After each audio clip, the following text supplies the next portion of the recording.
Hello दोस्तों, स्वागत है आप सभी का अपने इस channel study with AK Chauhan में। आज मैं फिर से आप लोगों के बीच लेकर के आया हूँ इलेक्ट्रोड प्लेसमेंट।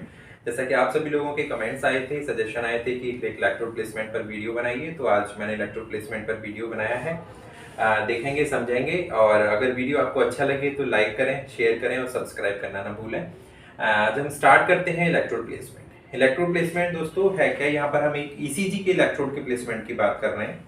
ECG जो कि एक मशीन होती है जिसमें गैल्वेनोमीटर लगा होता है, और ECG मशीन का काम दोस्तों बेसिकली यहाँ पर जो भी कार्डियक एक्टिविटीज हैं, या मैं कहूँ electrical activities of the heart is recorded by the ECG machine, and in output form this ECG machine provides graphical representation. उस ग्राफिकल रिप्रेजेंटेशंस को इंटरप्रेट करके हम पता लगा पाते हैं कि हार्ट में क्या डिफेक्ट हैं, क्या एब्नॉर्मलिटीज हैं। तो इस ECG इलेक्ट्रोड प्लेसमेंट को समझने से पहले हमें समझना होगा ECG लीड्स के बारे में। क्या क्या ECG लीड्स होती हैं, उन ECG लीड्स को समझेंगे। यहाँ पर दोस्तों कंफ्यूज मत होइएगा, लीड्स और electrode and leads are both are different things. Electrode एक हमारा एक मेटलिक पीस होता है, मेटल पीस ऑफ इलेक्ट्रोड होता है, एक स्टिकी मटेरियल होता है जो हम चेस्ट पर लगा देते हैं और लीड हमारी जो हमारा पूरा रहता है सिस्टम, केबल वगैरह रहती है, वो हमारी लीड होती है। तो आज हम यहाँ पर समझेंगे लीड के बारे में, समझेंगे कि ECG लीड्स क्या होती हैं। ठीक है, ये जो ECG लीड्स होती हैं दोस्तों, इन ECG लीड्स को हम डिवाइड कर देते हैं 2 टाइप्स में। कौन कौन से टाइप्स होते हैं? पहला हमारा टाइप होता है बाइपोलर, और दूसरा हमारा टाइप होता है यूनिपोलर। बाइपोलर मतलब there one pole will be positive while the other pole will be negative, there will be a polarity. ठीक है, तो बाइपोलर जो होता है, bipolar leads are of 3 types, 3 types की होती हैं, जिसमें पहला आता है आपका लिम्ब लीड, या मैं इसको अभी लिम्ब आपको ना बता करके मैं आपको सीधा बताता हूँ। पहली होती है लीड 1, दूसरी होती है आपकी लीड 2, और तीसरी होती है आपकी लीड 3। यहाँ पर यूनिपोलर लीड्स जो होती हैं, unipolar leads are again divided into 2 types. 2 types कौन कौन से होते हैं वो दोस्तों? पहला टाइप होता है हमारा यहाँ पर ऑगमेंटेड वेक्टर लिम्ब लीड, और ये कैसी होती हैं? Unipolar. Augmented vector unipolar limb lead, जिसमें आपका आ जाता है AVR, AVL और AVR। दूसरा जो हमारा टाइप्स होता है लीड्स का, ये होती है हमारी प्रीकॉर्डियल लीड। प्रीकॉर्डियल, जिनको हम बोल देते हैं चेस्ट लीड। क्या बोलते हैं? प्रीकॉर्डियल और चेस्ट लीड। इनका जो नॉमेनक्लेचर होता है दोस्तों, वो V1, V2, V3, V4, V5, V6। This is the nomenclature of the precordial और चेस्ट लीड। तो यहाँ पर आप देखेंगे, अभी क्या देख पाएंगे दोस्तों यहाँ पर, कि हमारा जो ECG लीड्स हैं, ECG leads are divided into 2 types, bipolar और यूनिपोलर। बाइपोलर में हमारा लीड 1, लीड 2, लीड 3, और यूनिपोलर में आप देख पा रहे हैं ऑगमेंटेड वेक्टर लिम्ब लीड, जिसमें हमारी AVR, AVL, AVF, और प्रीकॉर्डियल और चेस्ट लीड, जिसमें V1, V2, V3, V4, V5 और V6, ये हमारी चेस्ट लीड होती हैं। तो आज हम जो स्टडी करेंगे, एक दिन में हमारी सारी लीड्स कवर नहीं हो पाएंगी, क्योंकि वीडियो ज्यादा लंबा हो जाता है, फिर आप लोगों की कंप्लेंट्स आती हैं। तो आज हम समझने का प्रयास करेंगे कि प्रीकॉर्डियल लीड्स क्या होती हैं और चेस्ट लीड क्या होती हैं। तो दोस्तों, जो प्रीकॉर्डियल लीड्स होती हैं और जो चेस्ट लीड होती हैं, उनको हम समझेंगे। प्रीकॉर्डियल और चेस्ट लीड में आप अभी देखा था आपने कि V1, V2, V3, V4, V5, V6। Basically दोस्तों ECG कर क्या रही है? ECG is providing the view of the heart in different direction. Different direction से हमें view of the heart provide कर रही है, या मैं कहूँ it gives the potential difference, value of the potential difference at different point, क्योंकि जो इलेक्ट्रिकल इंपल्सेस हैं जो generated by the SA node of the heart is recorded by the ECG machine. तो जो भी हम इलेक्ट्रोड प्लेसमेंट करेंगे, उनका एक अपना अहम रोल है, और वो उस जगह से हमें एक हार्ट का व्यू प्रोवाइड करा रहे होते हैं। तो यहाँ पर ये जो प्रीकॉर्डियल लीड्स भी इनको बोलते हैं, मैंने आपको भी लिखवाया भी है, दोबारा से लिख देता हूँ। प्रीकॉर्डियल, या फिर हम इनको बोल देते हैं चेस्ट लीड। ठीक है। और ये लीड है कैसी, ये यूनिपोलर है। यूनिपोलर है तो बिल्कुल कंफ्यूज नहीं होइएगा, इसका मतलब ये नहीं है कि यहाँ पोलैरिटी नहीं बन रही होगी। पोलैरिटी तो यहाँ पर भी होती है दोस्तों, लेकिन वो वर्चुअल पोलैरिटी होती है। उसको समझने के लिए आपको विल्सन सेंट्रल ट्रायंगल समझना होगा, जो हमारे उस दायरे से बाहर से हम नहीं समझेंगे। हमें समझना है इलेक्ट्रोड प्लेसमेंट कैसे करते हैं। तो इलेक्ट्रोड प्लेसमेंट में मैं आपको चेस्ट लीड में आपको 6 लीड बता रहा हूँ। 6 लीड में V1 से लेकर V6 तक। तो जो V1 और V6 को समझने से पहले जो भी हम हमारी जो एक थोरैक्स स्केलेटल सिस्टम की एनाटॉमी होती है उसको हम समझने का प्रयास करेंगे। यहाँ पर ये जो आप ग्रीन में देख पा रहे हैं, this is the clavicle, this is the sternum, body of the sternum, this is the manubrium. ये हमारा क्लैविकल बोन है दोनों तरफ। उसके बाद हमारी रिब्स। यहाँ पर मैं आप एक बार टर्म में रिपीट करूंगा, इंटरकॉस्टल स्पेस, इंटरकॉस्टल स्पेस। तो इंटरकॉस्टल स्पेस दोस्तों है क्या? Intercostal space is the space between the two ribs, ठीक है। The space between the two ribs is known as the intercostal space. तो ये वाला कौन सा स्पेस हो गया हमारा? नहीं, ये इंटरकॉस्टल स्पेस नहीं है क्योंकि ऊपर क्लैविकल है। मैंने आपको बताया intercostal space is the space between two ribs. तो फर्स्ट और सेकंड रिब्स के बीच का जो स्पेस होगा वो हमारा होगा फर्स्ट इंटरकॉस्टल स्पेस। दूसरी और तीसरी रिब के बीच का जो स्पेस होगा वो हमारा सेकंड इंटरकॉस्टल स्पेस।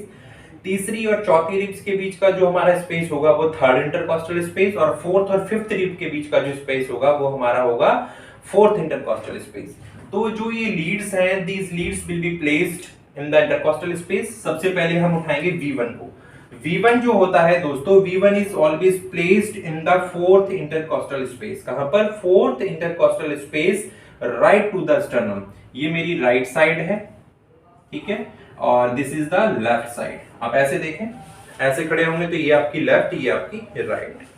तो राइट साइड में मैंने आपको बताया था कि V1 is placed in the fourth intercostal space. तो first, second, third, fourth, in this fourth intercostal space V1 will be placed। कहां पर? Right to the sternum, sternum के बिल्कुल बराबर में, राइट साइड में। in the fourth intercostal space V1 electrode will be placed। V2 electrode will also be placed in the fourth intercostal space but left to the sternum। हमारा जो V2 electrode है ये भी हमारा इस फोर्थ इंटरकोस्टल स्पेस में ही place किया जाएगा, लेकिन हमारी जो स्टर्नम है, बॉडी ऑफ द स्टर्नम है, इसके बिल्कुल लेफ्ट में, ठीक है।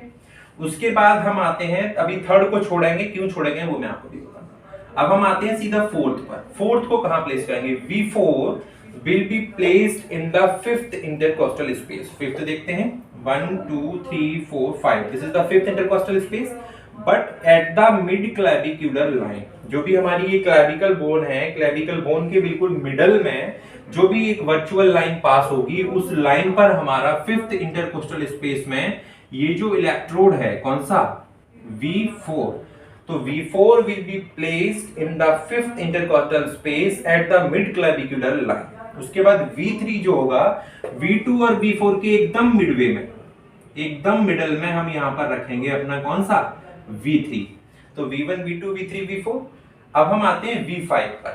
V5 will be placed in the fifth intercostal space। जहां फोर्थ किया है उसी स्पेस में हम V5 को भी प्लेस करेंगे, बट इसके ऊपर नहीं, हम कहां पर करेंगे? एंटीरियर एक्सिलरी लाइन पर। जो एंटीरियर एक्सिलरी लाइन होगी वर्चुअली, उस पर हम इस फिफ्थ इंटरकोस्टल स्पेस में प्लेस करेंगे अपना अगला electrode, that is the V5। Axillary line, ये क्या है हमारा पूरा पोर्शन?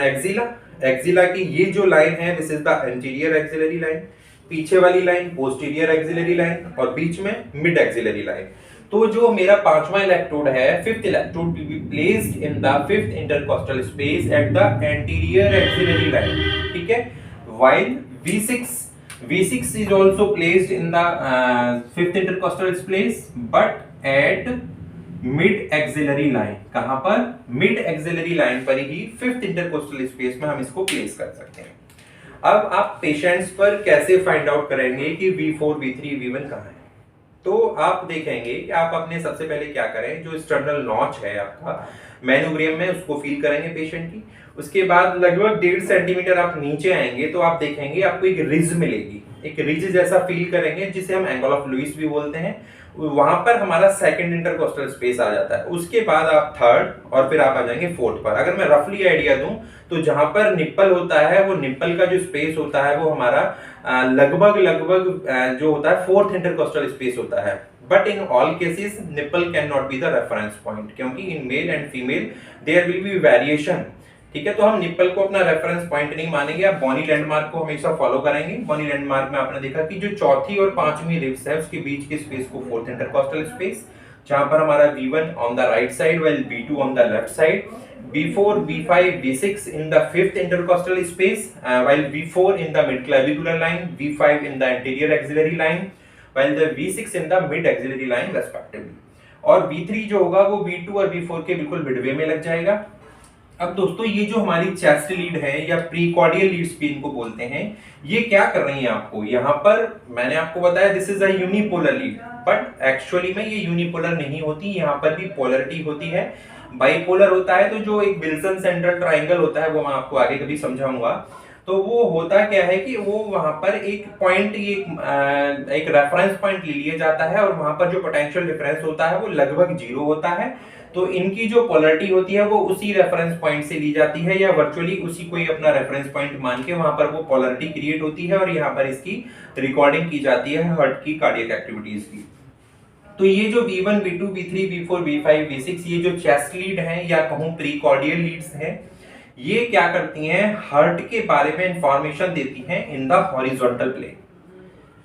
क्या है, मान लो ये मेरा हार्ट है, ठीक है, ये हमारा हार्ट है, तो इस हार्ट की जो इंफॉर्मेशन मिलेगी, अभी मैंने जो लीड लगाई है तो इसके जो हॉरिजॉन्टल प्लेन में, हॉरिजॉन्टल प्लेन की जो भी इंफॉर्मेशन होंगी, जो भी डिफेक्ट होंगे इसके या जो भी एब्नॉर्मलिटीज होंगी, will be recorded by the chest lead. ये जो V2, V1 से लेकर V6 जो चेस्ट लीड है, इनसे हमारी हॉरिजॉन्टल प्लेन के सारे डिफेक्ट रिकॉर्ड हो जाएंगे, वो हम पता कर सकते हैं। अब हॉरिजॉन्टल के तो आपने पता कर लिए, वर्टिकल के पता कैसे चलेंगे या फ्रंटल प्लेन के कैसे पता चलेंगे? तो फ्रंटल प्लेन की जो भी व्यूज होते हैं या कार्डियक व्यूज होंगे वो हम पता कर पाएंगे हमारी बाइपोलर लिम्ब लीड जो हमने लीड 1 से लीड 3 देखा, और augmented vector unipolar limb lead जो देखा था वो हमें क्या देती हैं, वो हमें इंफॉर्मेशन देती हैं about the frontal plane of the heart, while the chest lead precordial lead will provide the information of the heart in the horizontal plane.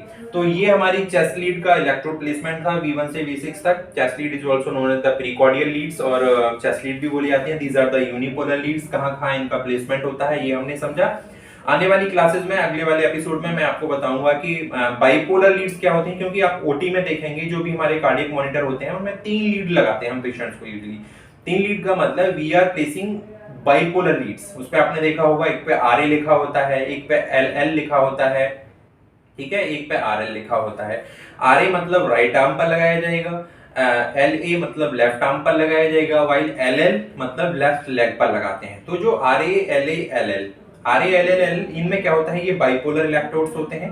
इनमें एक इलेक्ट्रोड दूसरी की पोलरिटी से एक लीड का निर्माण करता है। तो हमारा जो RA, LA है ये दोनों मिलकर लीड 1 बनाते हैं। उसके बाद हमारा RA और RL राइट आर्म और लेफ्ट लेग मिलकर के लीड 2 बनाते हैं, व्हाइल द लेफ्ट आर्म और लेफ्ट लेग मिलकर के हमारी क्या बनाते हैं, लीड 3 का निर्माण करते हैं। और इससे हमारा जो फ्रंटल प्लेन के व्यू है वो हमें पता लगते हैं, वो हम आने वाली क्लासेस में देखेंगे। आज हमने चेस्ट लीड को समझा, प्रीकॉर्डियल लीड को समझने का प्रयास किया, और इसी के साथ मुझे आशा है कि आपको सभी को वीडियो अच्छा लगा होगा। अच्छा लगा है तो लाइक करें, शेयर करें और सब्सक्राइब करें, और अपने जो सजेशन है, अपने जो कीमती सुझाव हैं मुझे कमेंट बॉक्स में जरूर लिखें। और इसी के साथ धन्यवाद, नमस्कार।